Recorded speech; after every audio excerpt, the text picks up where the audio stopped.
Hi there, my name is Philip Ideson. I want to welcome you to the Art of Procurement podcast, the podcast that helps you, a forward-thinking procurement professional, position yourself and your team to proactively take advantage of the revolution that's taking place in procurement today. By interviewing industry trailblazers and sharing insights from our own experiences, my team and I pull back the curtain and shine a light on the strategies, tactics, and tools that procurement teams are using to elevate their impact. Hi everybody, welcome to another episode of the Art of Procurement podcast. We're here in Orlando at SAP Sapphire, and I'm delighted to be joined by two people on the podcast today. I'm joined by Claus Gruenewald, who's Global Head Partner Business at SAP, Intelligent Spend Solutions, and Conor, Mullaney, Business Advisor, Sustainability, Procurement, and Supply Chain Leader, Accelerated S2P. We're going to talk about really procurement ecosystems and specifically looking at the mid-market. So thank you for joining me. Now, I have a question that I always ask at the beginning of every podcast. I'm going to ask it to you both. Claus, I'm going to ask you first. Did you find procurement or did procurement find you? Procurement found me. Yeah. So I spent, I would say, 2/3 of my career in the enterprise resource planning, which then it's not such a big jump into procurement and supply chain management because it's part of it. But procurement found me. Yeah. And Conor? Yeah, likewise. Procurement found me early on. I was in university studying a business degree and did a year out and managed to secure a job at Pedigree Pet Foods in technical buying. Yeah. So that was my first introduction to procurement, and I've never had a proper job since. So. It's funny, that's kind of was my journey as well. It was going into a graduate scheme, not having any idea what buying was whatsoever, and then finding that I could travel because I was in this job. So that was good enough for me, and then I guess I fell in love from there. So we're talking about partner ecosystems. And so, Claus, I'm going to ask you the first question. I wonder if you could just explain a little bit, for context on what a partner ecosystem is and what are some of the benefits of a partner ecosystem?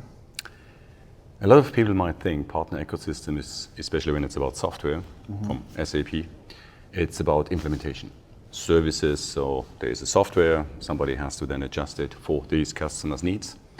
My definition of a partner ecosystem is anything, any partner service, any partner tasks they do to make a customer successful end to end.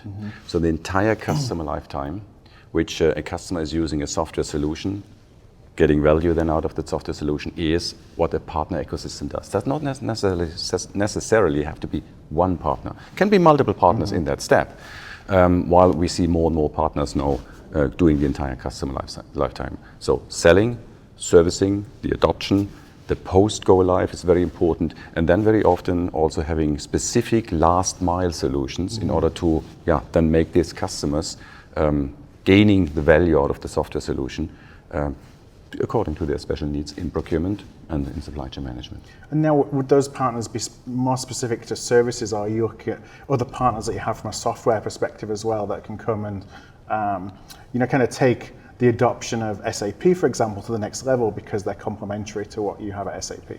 Yeah, there has been a little bit of a change.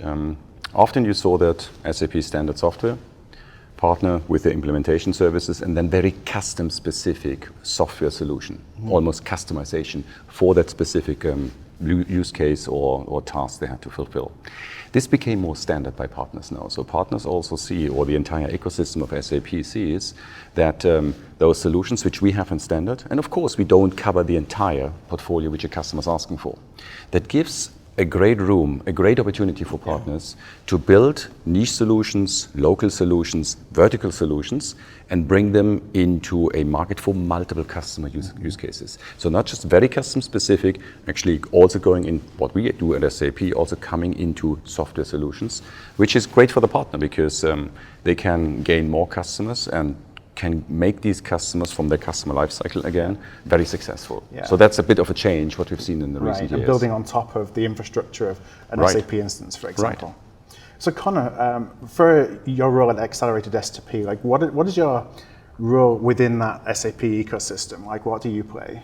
Yeah, great. So let me take a step back. So I'm one of the co-founders of Accelerated S2P 12 years ago, and previous to that, had a number of other companies, so I've been a bit entrepreneurial. But when I co-founded Accelerated S2P, it was very much set up to support customers running SAP in the procurement space. My role of late has been supporting Accelerate SAP as a brand ambassador, and also working myself on helping other companies on an advisory basis. And I'll share a bit more about a new venture I've been working on, and it's around sustainability. But Accelerate SAP's role in that partner ecosystem is very much a dedicated SAP intelligent spend business network partner. That's all they do. They're headquartered in the UK.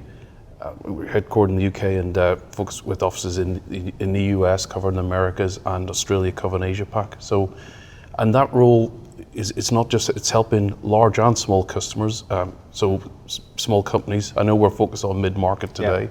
There's some similarities and a lot of differences. But the key thing is, as Claus said, is to work with both with customers, but also with other partners. And what Accelerate did is set up a separate company called Cordis to build these, what Claus has said, those last mile solutions, finding what we call the white space and helping fix specific issues.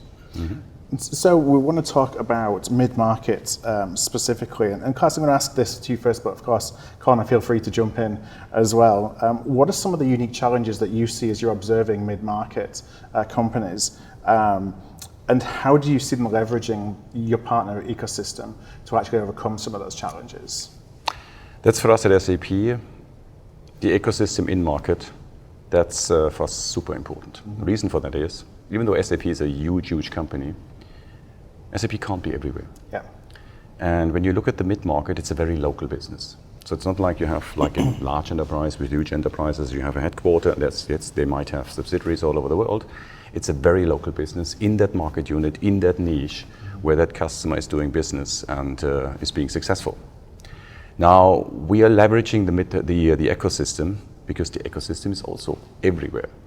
I always say this is feet on the street, because these people not only speak the language of these customers, of the mid-market customers, which SAP, even with our diversification in industries and localization, not necessarily does, but partners, they have the network, as well as speak the language and understand such the tasks, the requirements, the challenges of those mid-market customers, I would say to a certain extent much better than we do at SAP. So we provide the standard software, which certainly is a fit for 80, sometimes 90% of these customer requirements.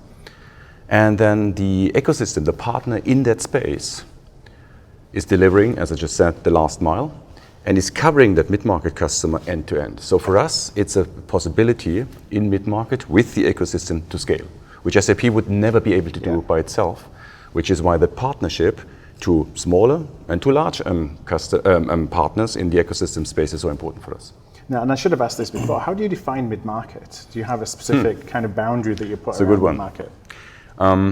In the US, the mid-market is actually quite large companies already, because we define it on revenue as well as also on number of employees. In the US, you could always say it's a company up to 1.3, sometimes 1.5 billion of revenues, annual revenues.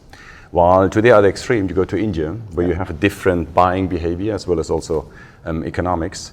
It's companies up to 300 to 400 billion annual revenue.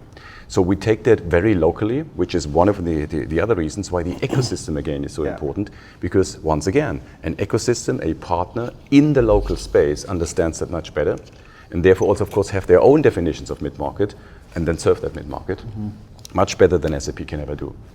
And the partnership here of trust is so important. It's interesting that you define that differently based on geographic location as opposed to just having a blanket, this is the number and we're going to look at that globally. Yeah, mature markets as well as also those markets then based on the buying power, buying behavior they have. Now, Conor, you made a reference to the fact that you see a lot of there's similarities, of course, in the way that mid-market organizations need to leverage procurement and procurement software, but there's also some differences as well. What are some of the differences that you typically observe from a challenge perspective and just from a needs perspective for mid-market versus some larger organizations? Sure. So Phil, firstly, it's funny that if you ask a company that we class as a mid-market, they would say, technically true, but we are seen as a fast-growing company. So they don't see themselves as an SMB. You have companies who are family-owned, small, fine. But what we're talking about is those companies with in say the US 500 million plus turnover, but growing fast. So their challenges are growing pains. They want to they're competing against the large multinationals on a shoestring budget. Yeah. They're having to move fast. They're having the same issues with less people, from labor shortages to inflation to supply chain issues.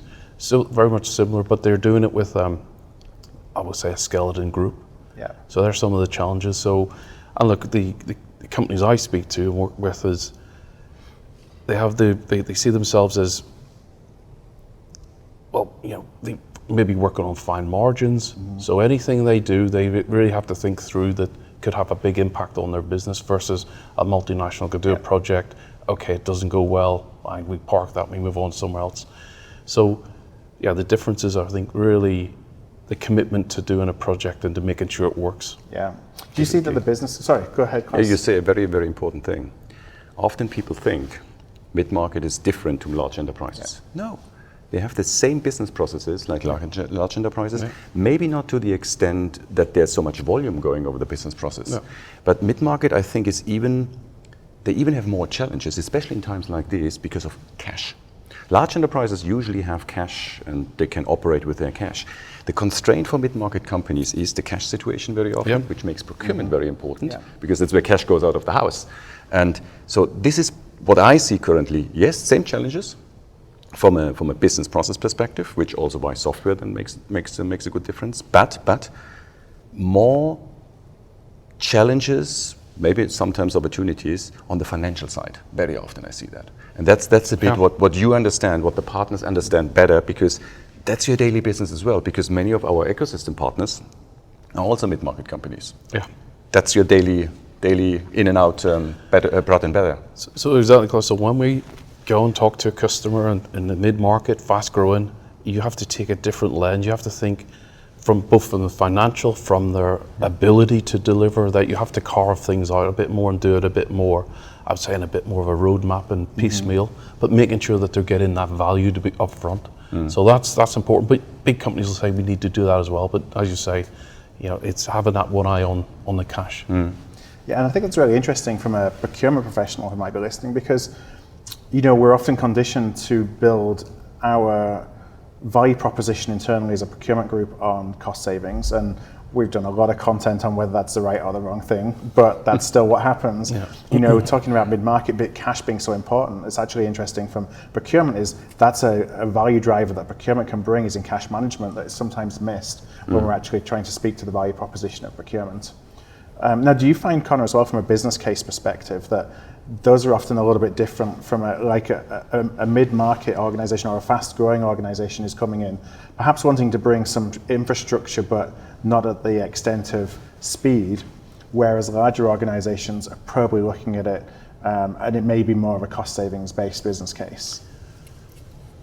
Yeah, look, the world's changed. I'm sure we're going to come on to it about there's new objectives around sustainability, etc. But if you look at we look at from procurement, and we're talking about technology and software in the procurement space, and it's not new. This isn't new, but we're on to, I would say, version 4, 4.0. Look, there's benefits, and we heard even in the last day here in Sapphire about AI coming in and all that good stuff. So the point is, procurement professionals in mid-market companies tend to have a smaller team. Yeah. First and foremost, so what those teams are doing, if any, are 1 or 2 people are focusing on the big categories, which is usually direct what they go into making what they do. Yeah.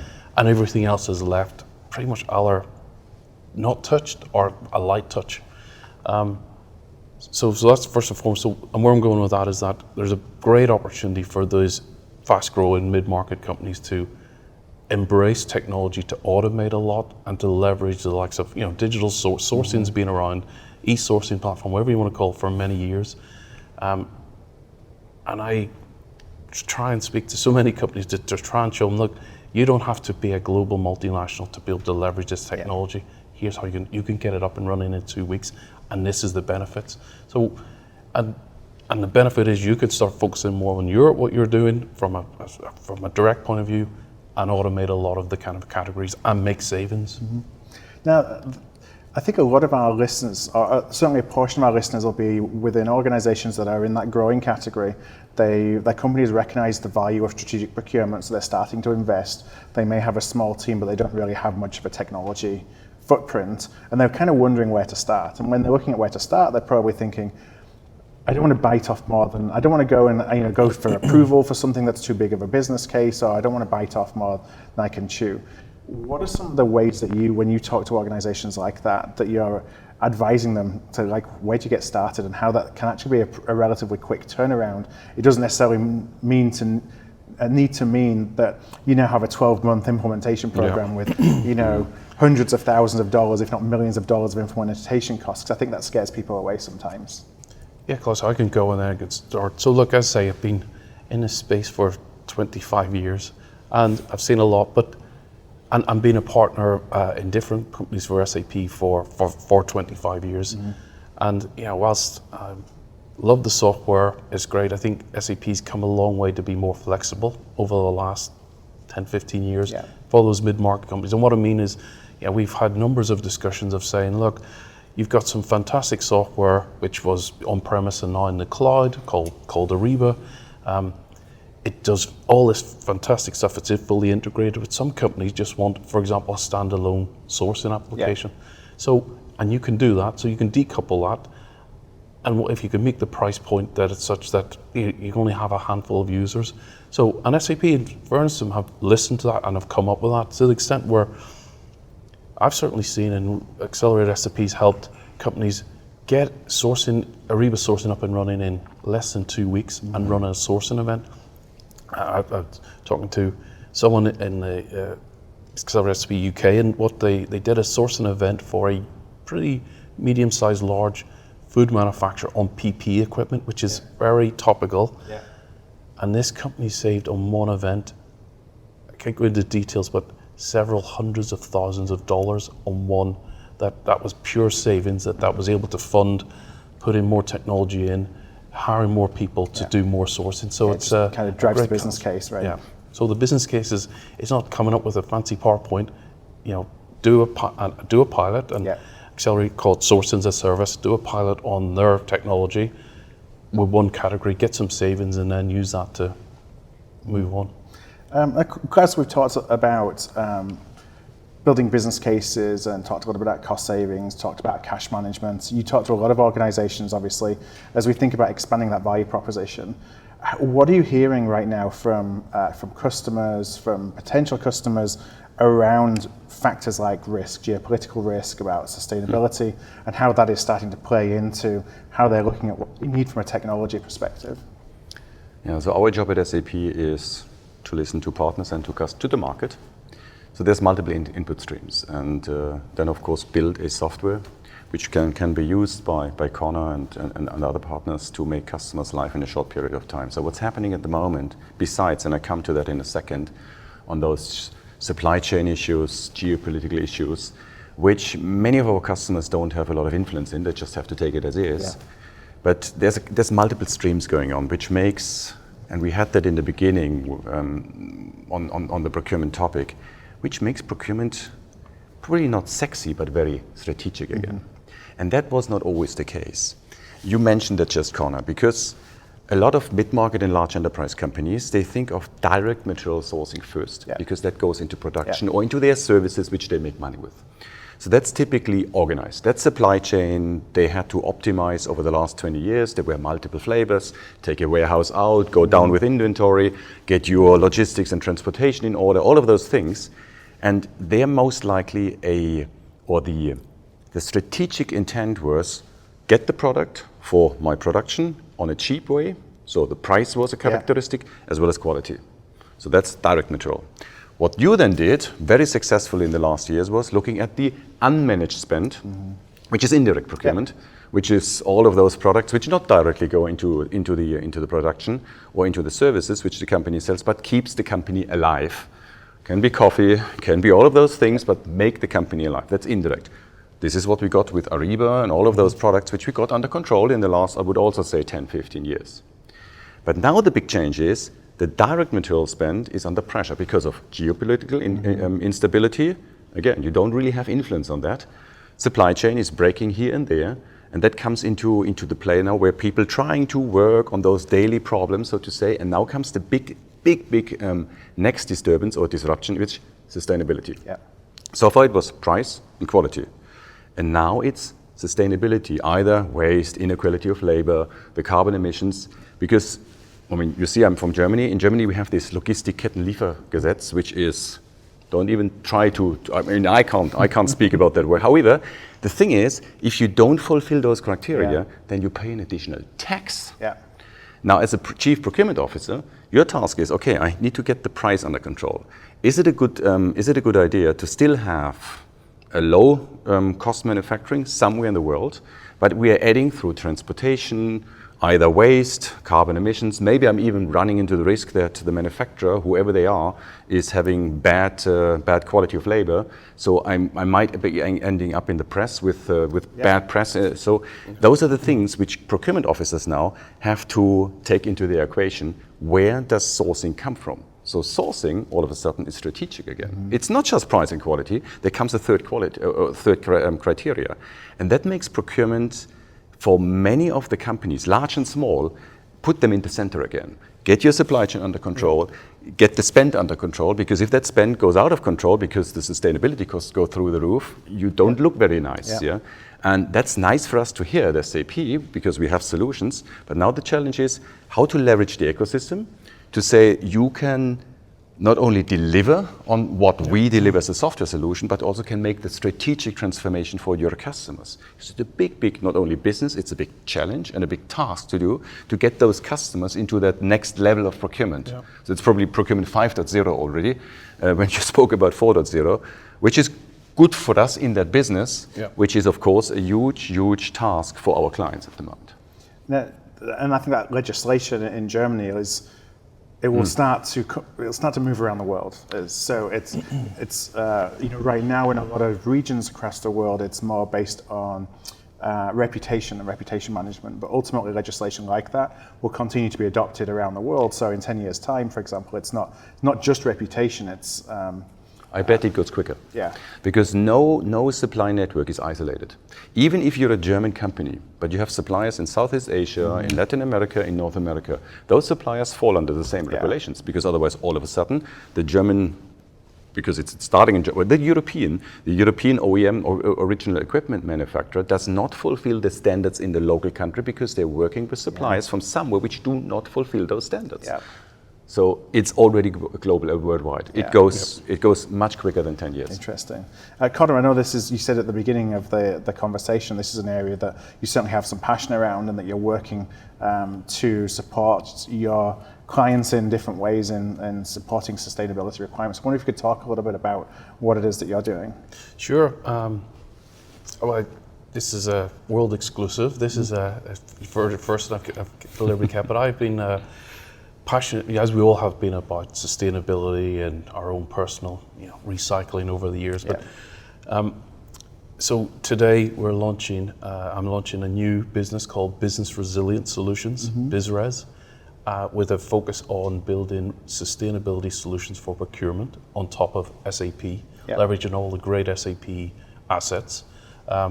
There's already a solution called Sustainability for SAP Ariba, and really what it is, so for my personally, 6 months ago, I went and did a executive management course at Yale University around sustainability and opened my eyes to it's not just about carbon emissions, it's not just about diversity.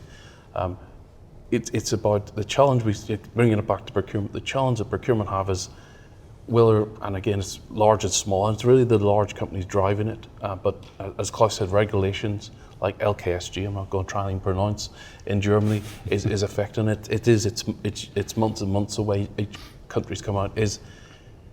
Procurement professionals are saying we've got all these issues of price and quality still. We're being hammered on that. Yeah. Now we have this new overlay called sustainability. We've got these global goals around ESG, which is linked to sustainability. We need to do certain criteria per company. What does that mean for procurement professionals and so So what we're looking to do is to help procurement professionals, procurement teams, really put together a sustainability roadmap. And that's no easy feat because, for example, yes, carbon emissions, it's important, but for example, a drinks company, their sustainability goals are going to be around water conservation versus a bank, which is maybe around local lending.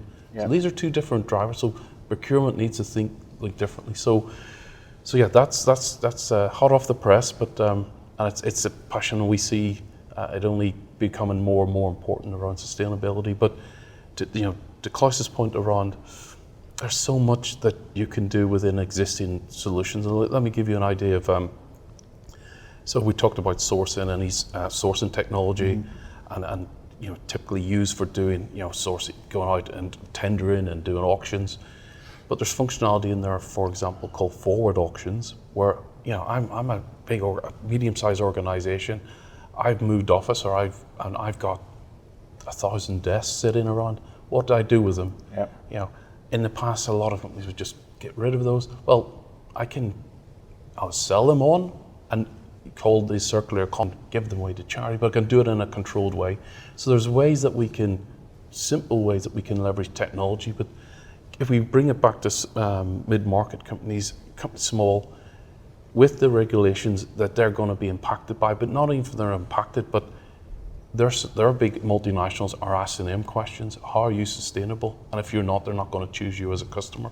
So they need to look at, well, how are we going to be sustainable? So they need to start coming up with their own assessments and going out to their own suppliers. So it's that trickle-down effect that's happening, and you're only going to be able to do this by leveraging technology, automation, but also we'll probably go into the power of the business network. Now, it's interesting because when you think traditionally about procurement, we think about the acquisition of a good or service, but actually what you're talking about now related to sustainability it's the usage, but it's also the disposal. And so you're thinking about far more than just buying it. You're actually having to think about the use and disposal as you're doing the sourcing, but then not just doing the sourcing and saying, okay, I'm going to move on to the next thing and not really think about it. I've got to think about the sustainability impact of the whole life cycle of that product. Yeah, you talked about risk. Risk in the past in procurement was typically for just-in-time. Does the supplier meet the just-in-time? Do they meet the financial due diligence and all of those things? Risk nowadays in procurement adds also, how high is the risk that I'm, as the buyer, showing up negatively in the press because my supplier is showing negatively in the press? That's one thing. There's companies out there we were working with. They screen basically the news feeds every day in a second, so to say, and basically balance out the risk. Are you showing up? Is the potential high? You're showing up negatively in the press because of the following reasons. That's just one risk factor which shows up now in procurement. We haven't talked about that 10 years ago. No. Actually, not 2 years ago. No. This is an interesting change of how procurement, coming back again, becomes more and more strategic again, because that's not what you want to risk as a company. And if you own a brand, if you are a world brand, of course, this is where you put a lot of resources and investments in, because it's basically risking your brand and therefore the brand value. Yeah, we did a podcast recently on modern slavery, and and the fact that it's not just countries that you may think it's a problem in a certain country; it's everywhere. Yes. And you're starting to. There was reports by the U.S. Department of Labor that we just featured actually last week about child labor in supply chains in USA, and so. We can't just think that's a problem somewhere else. No. So it's really interesting as we're starting to see more of a light shined in that area, but also this realization that we don't know anything about our supply chains when it comes to that right now, and that's a huge risk. Yeah. So I know it's about time to wrap up. So I'm going to just leave the last question for you, Klaus, and just ask you from a partner ecosystem perspective, kind of where do you see that evolving to over the next 12, 24 months at SAP? Yeah. It's two topics. One, we talked about partners go more and more and lead with their own IP, their own innovations. So we had that in the past. SAP was leading with innovations, and we still do, but we can't do that in the entire space. So we see more and more partners based on the experience, on the skills they have built over many, many years, building that either in service packages, and therefore leading in the market, or even in IP, in software IP, and then leading in the market. Can be a niche, can sometimes be an entire industry. We are leveraging that at SAP because it's good for us. Footprint becomes much larger, and we are leading with not only the partners IP and so we are winning basically together. That's one topic, and of course it's a very good business for the partner as well, because those partners, the ecosystem comes into software business, which, if you do it right, basically paves your future and builds the profitability of the future. The second, what especially I'm driving with the ecosystem is, let the partner own the entire customer relationship. And that was a little bit what SAP also brought into the market. When we have been in the on-premise business, then it was often SAP-led. And SAP owned the customer, and partners, of course, and there was a good business for everybody of us, did the services and implementation. In a cloud business, the values for cloud, for the customer, for the partner, as well as for SAP, they typically come after the go-live. It's not just that one of the three parties makes a good business in just selling the software. It's about the entire customer go-live, which means a customer life cycle. We want at SAP that a partner doing business with us has the ability and the skills and the ability to own the entire customer life cycle. Selling, adopting, post-go-live, and consuming software, as well as also putting new software either from us or from the partner into the play, so that the customer has the maximum value. This is a change for many of our partners because they haven't seen that in the past, as well as also for us at SAP, because we haven't really fostered that in the past as well. So that's certainly another topic which I see. And then for us at SAP, also very important, we lead often with the core, with ERP, S4. And that's where SAP leads. And this is a good play. This is a good value for the customer, but that's not the end of story. We have also a line of business solutions where procurement, business networks, also external workforce management, all of those spend categories, CX is another one, which we then put around the core, around the ERP system, in order to maximize our, as well as of course also the customer's value, and therefore the partners then participate, because many of our partners not only focus on one area. When we look at ES2P, for instance, there's a lot of geographical expansions. You also now go more into the ERP and S4 topics. So we see partners growing with us, and sometimes actually faster than us, which is exactly what we want to push to the ecosystem. All right. Well, thank you so much for joining me here in Orlando. What I'm going to do is I'm going to include links to everything that we talked about today in the show notes for today's episode, including links to Claus and Conor's LinkedIn profile if you want to connect directly. Those will be artofprocurement.com/podcast. That's artofprocurement.com/podcast. Claus, Conor, one last time, thanks for joining me today. Thank you for having me. Thank you very much. Thank you. If this episode struck a chord with you, please do send it to somebody. We grow here at Art of Procurement through word of mouth, and that would be really appreciated. You can also support us by giving us a thumbs up, a star rating, or a review wherever you listen to your podcasts. Since 2015, we've built the world's largest free resource for procurement professionals looking to elevate their impact. Our resources span podcasts like this, videos, blog posts, papers, and events. To join us on the inside and to ensure you never miss an episode, a webinar, event, or a post, please do subscribe to our weekly newsletter, This Week in Procurement. You can do that at artofprocurement.com/subscribe. That's artofprocurement.com/subscribe. Thank you for joining us today, and I look forward to seeing you again soon.